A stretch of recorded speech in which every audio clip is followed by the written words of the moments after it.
మన డైటర్స్లో ఒక సందేహం ఏంటంటే, సార్ డైట్ చేస్తున్నాము, ఫస్ట్లో ఒక 30 కిలోలు బాగా స్పీడ్గా తగ్గేసామండి. 30 కిలోలు ఎంత 2 నెలలు తగ్గిపోయాం. అక్కడి నుంచి ఒక 5 కిలోలు తగ్గడానికి 2-3 నెలల నుంచి చేస్తున్నా సరే తగ్గట్లేదు. ఎందుకుని మొదట్లో ఫాస్ట్గా తగ్గుతారు, ఆ తర్వాత ఎందుకు స్లోగా తగ్గుతారు? దీనికి కారణం తెలుసుకుందాం. నిజానికి ఏంటంటే, ఫస్ట్ డైట్ చేయగానే ఎంత 2 రోజుల్లోనే 3 కిలోలు 4 కిలోలు 5 కిలోలు తగ్గామని కూడా చెప్తారు. ఇదంతా ఏంటంటే మీలో ఉండే వాటర్. డైటర్స్ అందరూ కూడా ఒకే రకంగా ఉండరు, వాళ్ళ ఒంటి తీరు భిన్నంగా ఉంటుంది. మీరుండే ఫ్యాట్ ఉండే కంటెంట్ దీన్ని బట్టి కూడా ఆధారపడి ఉంటుంది. వాటర్ బాగా ఉన్న వాళ్ళకి ఈజీగా వాటర్తో చేసినప్పుడు ఫాస్ట్గా రికవర్ అయినట్టు అనిపిస్తుంది ఇనీషియల్గా. లాంగ్ టర్మ్లో 30 కిలోలు 40 కిలోలు టార్గెట్ పెట్టుకున్నప్పుడు ఫస్ట్ 35 కిలోలు ఒక నల్లేరు మీద నడకలా వెళ్ళిపోతుంది. మొదట్లో రోజు కిలోన్నర కూడా తగ్గుతారు, 1 కిలో యావరేజ్గా తగ్గుతారు. ఆ తర్వాత 1/2 కిలో, అలా 700 గ్రాములు 500 గ్రాములు 300 గ్రాములు, చివరికి 300 గ్రామ్స్ దగ్గర సెటిల్ అవుతారు. పోను తగ్గుతూ వస్తుంది. ఎందుకనంటే గుర్తుపెట్టుకోండి, మీరు 150 కిలోలప్పుడు తగ్గిన పర్సంటేజ్కి మీరు ఇప్పుడు 70 కిలోలప్పుడు ఇంకా తగ్గే పర్సంటేజ్లో తేడా వస్తుంది. గమనించండి. 150 కిలోలాడు నిజానికి ఇప్పుడు మీరు ఒకటిగా తగ్గినట్టు. 35 కిలోలు మీరు తగ్గిన తర్వాత ఇవాళ మీరు తగ్గే రేట్ని పాత పర్సంటేజ్ తీసుకుంటే ఆల్మోస్ట్ సేమే ఉంటుంది కుడియడంగా చూస్తే. అర్థమైందండి?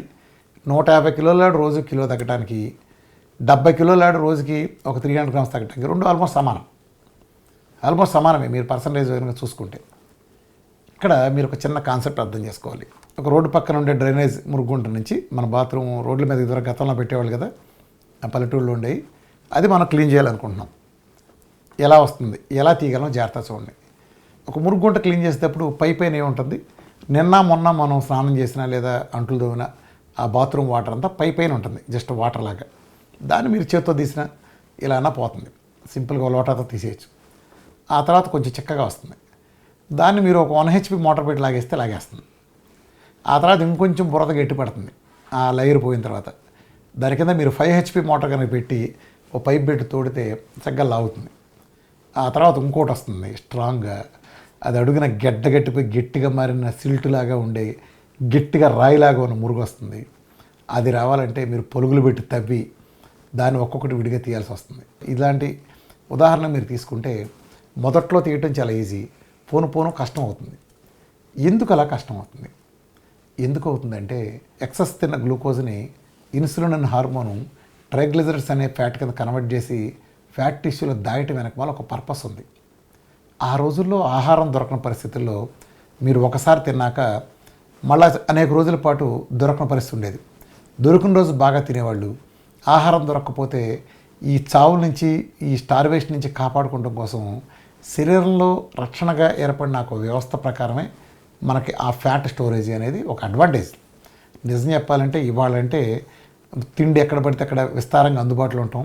ప్రజలు ఆకలితో ఉండాల్సిన అవసరం లేదు కాబట్టి ఈ లావువాడికి వాల్యూ లేదు. కానీ నిజానికి అందరూ కలిపి ఒక షిప్లో వెళ్తే తప్పిపోయారు అనుకోండి. ఏమి ఆహారం దొరకన ద్వీపంలో చిక్కుకుంటే అందరికల్లా ముందుకు పోయేది వాళ్ళ సన్నగా ఉండేవాడు పోతాడు. ఎంత లావుగా ఉంటే అంత అడ్వాంటేజ్. వాడికి ఆ స్టోరేజ్ నుంచి ఆ యాక్సెస్ తీసుకుని అంత వాడుకుంటుంది. అర్థమైందండి? సో ఎమర్జెన్సీలో మన కాపాడటం కోసం మన ఒంట్లో ఫ్యాట్ అనేది ఆ నిలవ అందుకు పెట్టింది, అదే బ్యాడ్ కాదు. కాకపోతే వాళ్ళ తిండి ఎక్కడ పడితే అక్కడ దొరుకుతుంది కాబట్టి అలా వాడుకోవాల్సిన పరిస్థితి లేదు కాబట్టి మనకది బర్డెన్ అయింది, దాన్ని మోయటం ఇబ్బంది అయింది. ఇప్పుడు మీ చేతిలో డబ్బుల మూట ఉందనుకోండి, ఆ డబ్బులు మీరు వాడుకున్న చోట మీరు ఎంత మూట ఉంటే అంత మంచిదే మీ నీడు వాడిన రోజున. డబ్బులు మూటతో అవసరం లేని రోజున ఏమవుతుంది చెప్పండి? ఆ మూట భోజనం వేసుకుంటే మీ బరువు తప్పితే ఏమైనా ఉందా? అనవసరం లేని పోరు బర్డెనే కదా. మీరు ఒక అడవిలోకి వెళ్తారు, ఆ మూట వేసుకుని ఏం చేస్తారు చెప్పండి? అలాంటిదే మన పెరిగిన బొజ్జ కూడా. శరీరం మనకు ఒక మంచి ఉద్దేశంతో ఆ ఫ్యాట్ తయారు చేసి దాచింది. మన స్టార్వేషన్ టైంలో ఉన్నప్పుడు అది ఉపయోగపడాలని. పొట్టి శ్రీరాములు గారు నిరాహార దీక్ష చేసి సుమారు 2 నెలలు బతుకున్నాడంటే ఆయన ఒంట్లో దాచుకున్న ఫ్యాటే కారణం. అలానే ఈ మధ్య మీరు థాయిలాండ్లో ఒక గ్రేట్ ఎస్కేప్ అని ఉంటుంది. ఒక గుహలోకి వరద నీరు వెళ్ళినప్పుడు అట్లనే పిల్లలు 17-18 మంది పిల్లలు చిక్కుపోయారు. వాళ్ళు 18 రోజుల పాటు ఏ ఆహారం నీరు లేకుండా బతికారంటే వాళ్ళ ఒంట్లో ఆల్రెడీ ఏర్పరిచిన ఆ ఫ్యాట్ని కరిగించుకుని వాళ్ళు బతికారు. సో అర్థమైందండి? అందుకని ఏం చేస్తుందంటే, ఇటువంటి రక్షించాల్సిన వ్యవస్థ ఉన్నప్పుడు మొదట్లో ఏదో ఎక్కువ ఉన్నదాన్ని తీసేస్తుంటే పెద్ద మన శరీరం మనకు ఎదురు తిరగదు. కానీ మీరు లాస్ట్కి వచ్చేటప్పటికి మన శరీరమే లాస్ట్ 5 కిలోలు తీయటానికి ఫస్ట్ 40 కిలోలు తీసినా పట్టించుకొని మన శరీరం లాస్ట్కి వచ్చేటప్పటికి ఫైటింగ్ మొదలు పెడుతుంది. అది తీయకుండా అడ్డం పడుతుంది. ఎందుకని? ఆ ఫ్యాట్ రిజర్వ్ ఉంటేనే మనని రేపొద్దున ఏదన్నా ఎమర్జెన్సీలో ఏదైనా వచ్చినప్పుడు పనికి అనేది శరీరం ఉద్దేశం. మనం మొండిగా తీస్తున్న కొద్దీ అది ఇంకా మొండికేస్తుంది. అందుకే లాస్ట్ 4-5 కిలోలు కరిగించాలంటే మీకు తల ప్రాణం తోకొస్తుంది. అది ఒక మంచి ఉద్దేశంతో పెట్టింది కాబట్టి ఆ శరీరం ఎదురు తిరుగుతుంది. మీరు అప్పుడు ఏం చేయాలంటే ఇంతకుముందు చేసినట్టు జస్ట్ డైట్ చేస్తే కుదరదు. కొంచెం ఫిట్నెస్ యాడ్ చేయండి. లిక్విడ్ ఫాస్టింగ్ లాంటి మెయిన్ ఫిట్నెస్ చేసి ఆ ఎక్కడైతే ఆ ఫ్యాట్ డిపాజిట్స్ ఉన్నాయో అక్కడ మీరు ప్రెషర్ కనుక బాగా పడేటట్టు ఇచ్చుకుంటూ వెళ్ళగలిగితే దానికి కూడా చాలా టైం తీసుకుంటుంది. లావ్ ఫ్యాట్ కరిగినంత ఈజీగా మీకు తక్కువగా ఉండే ఫ్యాట్ ఉన్నప్పుడు కరగదు.